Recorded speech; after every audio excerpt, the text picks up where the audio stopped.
Do you ever wonder how someone can say they love you and still hurt you? It's one of the most painful contradictions we can experience in a relationship. And here's the dark truth. Love isn't enough. That might be hard to hear, especially when you've invested your heart into someone and you're holding on to those moments where it felt like love. But feelings, as intense and real as they may be, don't always come with the tools to support them. A man can genuinely care about you. He can look at you and know deep down that you're one of the best things that's ever happened to him. And still, he might hurt you. Not because he wants to, not because he doesn't feel love, but because he doesn't know how to handle love. See, love demands more than butterflies and passion. It demands presence. It demands emotional responsibility. It demands vulnerability. And that's where many people, especially some men, get stuck. When a man hasn't done the inner work, when he hasn't faced his fears, his insecurities, his unhealed wounds, love starts to feel like a threat. Not because you're doing anything wrong, but because love requires something he's never learned to give. It asks him to drop his guard, to be open, to be seen. And for someone who's built his identity around control or toughness, that can feel terrifying. So instead of leaning in, he pulls away. Instead of speaking with honesty, he goes silent. Instead of nurturing what he has, he starts sabotaging it. He lashes out, he blames, he gaslights, he cheats. Not always out of cruelty, but out of fear. Fear of not being good enough. Fear of being exposed. Fear of someone seeing the parts of him he spent a lifetime hiding, even from himself. Emotional immaturity doesn't mean someone is a bad person. It means they're not ready for the kind of relationship they say they want. They might think they're ready. They might say all the right things, but when it's time to actually show up, not just on the good days, but especially on the hard ones, they fall apart. Or worse, they tear you apart to avoid looking at themselves. And what's even more confusing is that in between the moments of hurt, there are often these little flashes of connection. He opens up for a second. He says something vulnerable. He holds you like he means it. And that gives you hope, right? You think this is the real him. If I can just help him stay here a little longer, maybe it'll stick. But those moments are like lightning in a storm. Beautiful, rare, and gone just as quickly as they arrived. This is the trap so many people fall into, mistaking potential for consistency. You see what he could be.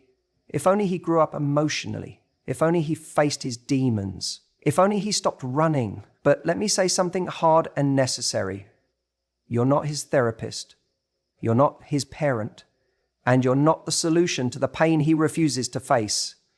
You deserve someone who can not only feel love, but handle love. Someone who's done the work to meet you with maturity, not excuses. Someone who doesn't flinch at the sight of emotional depth, but embraces it because he knows that real connection isn't about perfection. It's about showing up through the discomfort. And if he's hurting you consistently, repeatedly, it's not because love failed, it's because maturity didn't show up. And no amount of love on your part can compensate for that. You can pour your soul into him, trying to help him feel safe, trying to be understanding, trying to love him harder. But if he hasn't developed the emotional capacity to receive that love and give it back in a healthy way, all you're doing is giving your best to someone who can't even meet you halfway. We have to stop romanticizing the idea that love is supposed to be painful or that it's noble to suffer in the name of someone else's potential. It's not noble, it's draining. And over time, it teaches you to shrink, to question your worth, to lower your standards, until one day you look in the mirror and don't recognize the version of you that's been surviving on scraps of affection. So yes, he may have loved you in his own way, but love without growth is a ticking time bomb. It will explode eventually, and you'll be the one left picking up the pieces if you stay too long, hoping he'll finally evolve. Sometimes the most loving thing you can do for yourself and even for him, is to walk away. Because your presence won't fix his past, your patience won't raise his maturity, and your pain won't teach him the lesson he refuses to learn on his own. The truth is, real love only works when both people are ready for it. Anything less than that isn't love, it's longing dressed up as hope. When we talk about why men hurt the women who love them, one of the darker truths is this: some men confuse control with connection. That might sound harsh, but it's real. You see, not every man who's in a relationship is equipped with the emotional tools to navigate intimacy in a healthy way. For some, love becomes something they don't understand, something that feels unfamiliar or even threatening. And when a man is overwhelmed by vulnerability, instead of leaning in with empathy, he leans on control to feel safe. Control isn't always obvious. It doesn't always show up as shouting or physical aggression. Sometimes it shows up in the way he dismisses your feelings when you express them. It shows up in the small, subtle ways he makes you second-guess yourself. He questions your tone. He rewrites moments to make you feel like you're the one being unreasonable. He tells you you're overreacting, being dramatic, or reading into things. These are not accidents. They're ways of shifting the emotional weight back onto you. Because when he feels like he's losing grip, control becomes his crutch. Now, here's what makes this especially confusing. He might not even realize he's doing it. That's what makes this pattern so damaging. A man might genuinely think he's loving you, but what he's really doing is protecting himself from his own insecurity, from his fear of being unworthy, from the possibility that you might truly see him. Deep down, he doesn't feel enough. So what does he do? He brings you down a little, just enough to level the playing field in his mind. That's when love turns into a power struggle. What many women experience in these relationships is a constant push-pull dynamic. He gives just enough to keep you hopeful. He opens up just enough for you to feel connected. Then as soon as you lean in, as soon as you start feeling close, he pulls away, criticizes, or shuts down. Why? Because closeness feels like danger to someone who equates vulnerability with weakness. And so the emotional connection becomes a game of chess. He moves a piece forward, you respond. He retreats, but now you're invested. Now you're trying to make sense of his behavior. And without realizing it, you start adjusting your actions just to avoid upsetting him. You begin shrinking in order to keep the peace. This kind of emotional control is insidious. It creates confusion. You start asking yourself, maybe I'm the problem. Maybe I'm asking for too much. Maybe I just need to be more patient, more understanding. And here's the hard part. You're not imagining the good moments. He really can be sweet, charming, and loving. But that's part of the cycle. He gives you just enough to keep you hooked, then reasserts control when he feels too exposed. That inconsistency isn't an accident. It's a pattern designed to keep you guessing and ultimately to keep you small. We have to call this what it is. It's not love. It's emotional survival masquerading as intimacy. A relationship based on control, even if it's dressed up in charm or affection, it's a space where one person is managing the emotions of both people, constantly trying to avoid triggering the other, while the other is evading responsibility for their own emotional chaos. Some men hurt the women who love them, not because they're monsters, but because they're scared. And that fear makes them selfish. It makes them prioritize their comfort over your peace. They'd rather feel in control than feel seen.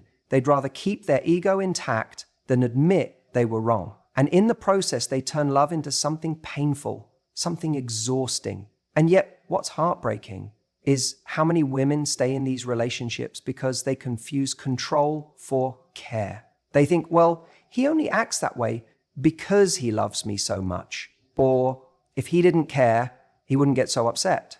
But intense emotion isn't proof of love. Real love doesn't leave you anxious and confused. It doesn't leave you constantly walking on eggshells or doubting your own worth. Love is supposed to be a sanctuary, not a battlefield. So many people get stuck because they're waiting for that moment when he finally gets it, when he sees what he's doing and starts changing. But here's the reality. People don't change because you love them enough. They change when they decide to grow up emotionally, when they confront their own fear and pain. Until then, no amount of your understanding, patience, or sacrifice will fix the pattern. All it does is teach him that he can keep hurting you and still have you in his life. And maybe that's the scariest part of this truth. Because once you see it, once you realize that the relationship is being powered by control and not connection, you also realize that staying isn't going to change anything. You realize that leaving isn't about giving up, it's about reclaiming your power. It's about saying, I deserve love that doesn't make me question who I am. Because you do, you always have. Some men confuse control with connection, but you don't have to confuse suffering with love. A lot of people today are walking around carrying emotional scars, baggage from their past that's been left unhealed for too long. And yes, that includes men. Many men have gone through tough childhoods, absent fathers, toxic role models, past relationships that left them jaded, or environments that taught them to shut down emotionally instead of opening up. And when you look at it from the outside, you might even start to feel compassion for them. You might say, he's not trying to hurt me, he's just been hurt himself. And in many cases, that's true. But here's the part that we don't talk about enough. Past trauma, no matter how real, doesn't excuse present harm. We're all carrying something, every one of us. And while our wounds can help explain why we behave a certain way, they don't justify continuing that behavior when it's causing damage to someone else. It's one thing to acknowledge, I've been hurt. It's another thing entirely to keep using that pain as a weapon, consciously or unconsciously, against someone who's just trying to love you. That's the dark truth. Because pain that isn't processed becomes pain we project. What happens a lot in relationships is that a woman meets a man who's clearly been through something. Maybe he has trust issues. Maybe he's emotionally unavailable. Maybe he shuts down every time things get too real. But instead of recognizing these as warning signs, she interprets them as opportunities. She thinks, if I love him enough, if I'm patient enough, if I prove to him I won't leave, like the others did, then he'll finally open up. They'll finally become the man I know he can be. And so begins the cycle. Loving him through his pain, waiting for the moment he chooses healing, and slowly watching herself become collateral damage in the process. See, what most people don't realize is that trauma doesn't stay in a box. It leaks. It shows up in arguments where he says things that cut deep, not because he wants to hurt you, but because in his mind, hurting you first feels safer than being hurt. It shows up when he disappears emotionally, when he ghosts you for a few days, when he avoids responsibility by blaming everyone else for how he feels. And you're left wondering what you did wrong. You didn't do anything wrong, but you're caught in the ripple effect of someone else's unhealed wounds. And let's be real, empathy is a beautiful thing. But there's a fine line between being empathetic and being a martyr. You can understand where someone's pain comes from without letting that pain swallow you whole. The mistake so many people make is thinking that if someone has a reason for their behavior, then that behavior must be okay. It's not. You can love someone with compassion while still holding them accountable. You can say, I understand you've been through things, and still walk away because those things are now hurting you. Healing is not a one-person job. You cannot do it for someone else. You cannot be someone's emotional rehab center, hoping that your love is strong enough to clean up the mess. That's not what love is supposed to be.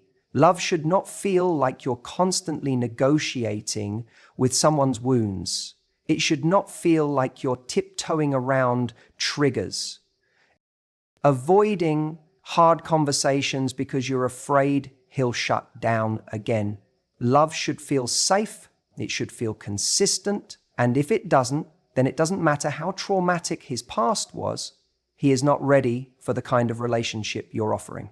This is why boundaries are so important, not just for protecting yourself, but for giving the other person a chance to realize that their actions have consequences. Because sometimes the most loving thing you can do is walk away. Not out of anger, not out of revenge, but out of self-respect. And maybe, just maybe, that moment will be the wake-up call he needs to start doing the work on himself. But whether he does or doesn't, your healing can't be put on hold while you wait.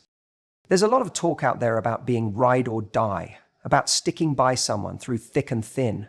But here's the thing, being loyal to someone else should never mean being disloyal to yourself. You don't owe anyone a relationship just because they've had a hard life. You don't owe anyone unlimited chances. What you owe is to honor your peace, your standards, and your emotional well-being. And sometimes that means letting go of someone who refuses to grow.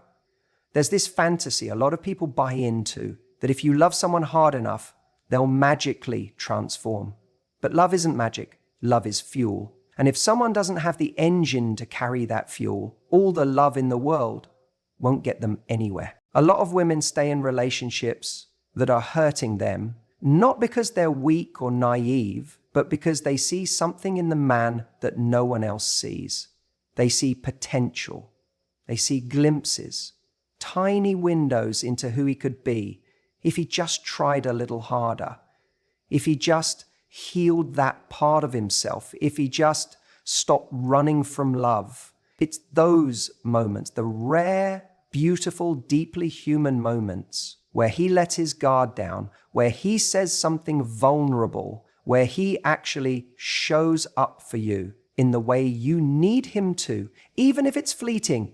Those moments are powerful, and they create this hope that maybe if you love him just a little more, if you're patient enough, if you hang on just a bit longer, he'll finally become the man you believe he's capable of being. But here's the dark truth no one wants to say out loud. Potential isn't a relationship. Potential doesn't keep you warm at night. It doesn't apologize when it hurts you. It doesn't show up for you when you're crying in the bathroom after another fight. It doesn't hold you, reassure you, or fight for the relationship when things get tough. Potential is a dream, a fantasy you're holding on to because letting go would mean accepting that he might never actually become that person. And I get it. That's a hard pill to swallow because we don't fall in love with who someone could be accidentally. We fall in love with who they are and who we believe they could grow into. We imagine a future with them, we fill in the blanks with the best case version of them, and when that version doesn't show up, we tell ourselves to wait, that maybe it's our job to be the one who helps bring it out of them. Maybe we're the missing piece. But that idea, that you can love someone into their potential, that's where the pain begins, because the longer you stay in a relationship with someone who isn't showing up consistently, the more you begin to lose yourself in the process. You start compromising your needs. You start second-guessing your standards. You tell yourself things like, well, at least he's trying, or he's just going through a lot right now, or no one's perfect. And while all of those things might be true, they can't become the excuses that justify being mistreated, neglected, or emotionally starved in a relationship. There's a dangerous form of loyalty that women often carry, the kind where they stick by someone not because it's good for them, but because they don't want to give up on the person they love. And that kind of loyalty can look noble on the outside. It looks romantic in movies, but in real life, that loyalty can trap you in a cycle where your emotional needs are constantly on the back burner and you become a version of yourself that's constantly walking on eggshells, constantly justifying bad behavior, and constantly waiting for the man you love to finally meet you where you've already been standing for far too long. What makes it harder is that the man isn't all bad. In fact, that's what makes it so confusing. He has moments of brilliance, of kindness, of depth. He knows exactly what to say when he senses you pulling away. He gives just enough to keep you holding on. But that's not love. That's maintenance. That's survival mode. That's not what it means to thrive in a relationship. You can't build a life on almost. You can't build a future on someday. You can't build your emotional well-being on the back of someone else's potential. The truth is, a man's potential is his responsibility, not yours. If he wants to grow, he will. If he wants to become better, he'll do the work. If he values the relationship, he'll show you with action, not just words. And if he doesn't, then no amount of love from you will make up for what he's not willing to give. You don't owe him unlimited chances. You don't owe him your peace. You don't owe him years of your life in exchange for the hope that maybe one day he'll finally get it. What you do owe to yourself is honesty. The kind that says, I love you, but I also love me. And if loving you means abandoning myself, then it's not love, it's sacrifice. And I'm done sacrificing my joy for someone else's journey. If you're in something right now where you're constantly waiting for him to change, I want you to ask yourself, how long have I been waiting? How many apologies have I accepted without real change? How many times have I been told I'll do better, only to see things go back to the same cycle? And most importantly, what is loving him costing me? Because love should never cost you your confidence. It should never cost you your peace. And it should never cost you your ability to feel safe, heard, and valued. You can see the good in someone and still walk away. You can believe in someone's potential and still choose yourself. You can have compassion for someone's pain and still protect your heart. You don't have to stay to prove your love. You don't have to break to help someone else heal. There's something subtle that happens in relationships that often goes unnoticed until it's already done damage. It's not always the loud fights or the obvious betrayals. Sometimes the hurt comes from a pattern that seems almost too quiet to be dangerous, until it starts to change how you see yourself. Some men, not all, but some, learn early on that the way to feel powerful in a relationship isn't through connection, it's through control. Not physical control, not always overt dominance. It's emotional, and it's in the little things. The way they pull back affection when you've done something they don't like, instead of having a conversation. The way they make you question your own reality, saying things like, you're too sensitive, or you're overthinking it. When your gut tells you something's off, these behaviors don't always scream manipulation, but they whisper it in a way that's just as damaging. Here's the tricky part. It doesn't start this way. At the beginning, it feels magical. You're seen, adored, pursued. He's charming, attentive, and gives you just enough vulnerability to make you believe there's depth. But once he feels you've invested emotionally, once he senses you care, things start to shift. He begins to withdraw, not completely, just enough to make you chase that version of him you saw in the beginning. And that's where it becomes a game. It's like he's created a system of emotional rewards and punishments. You say the right things, behave the right way, he gives you love, attention, validation. If you challenge him, ask for more, or stand up for yourself, he pulls it away. That's not love. That's control disguised as connection. What's even more dangerous is that he might not even be doing it consciously. That's what makes it so hard to spot. This isn't always a villain twirling his mustache, plotting how to hurt you. Sometimes it's a man who's deeply insecure, who doesn't know how to hold love without feeling like he's losing something. So he plays these emotional games, not out of evil, but out of fear. Fear of vulnerability, fear of not being good enough. fear of being truly seen. But regardless of where it comes from, the result is the same. You feel off balance. You find yourself doubting your instincts, questioning your worth, trying harder to get it right, even when you've done nothing wrong. You start to think, maybe if I just love him better, he'll stop pulling away. Maybe if I'm more patient, more understanding, he'll come back to the man he was at the start. But let me be honest with you, he won't. Because that version of him wasn't the full picture. That was the highlight reel, the bait, not the day-to-day reality. The real test of a person is not how they love you when it's easy, when they're trying to win you over.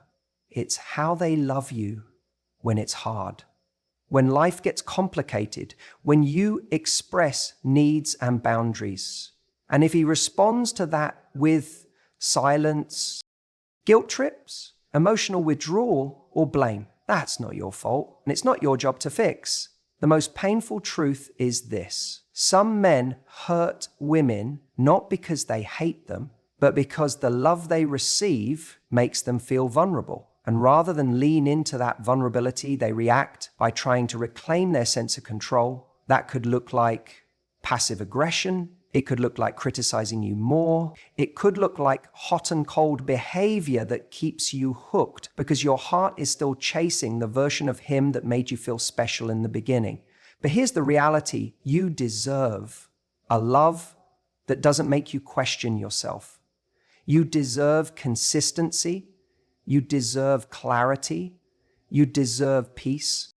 If a man's love feels like a puzzle you're constantly trying to solve, it's not love, it's confusion. And love should never feel like a test you keep failing just by being yourself. Sometimes the most powerful move you can make is to stop playing the game, to stop trying to win someone who benefits from keeping you unsure of where you stand. Because the right relationship isn't built on control, it's built on mutual respect, safety, and emotional honesty. So if you're caught in a cycle where you're constantly trying to earn someone's affection, step back and ask yourself, am I being loved or am I being managed? And if the answer leans toward the latter, it's time to remember your worth. The person who loves you won't keep you in a state of emotional hunger.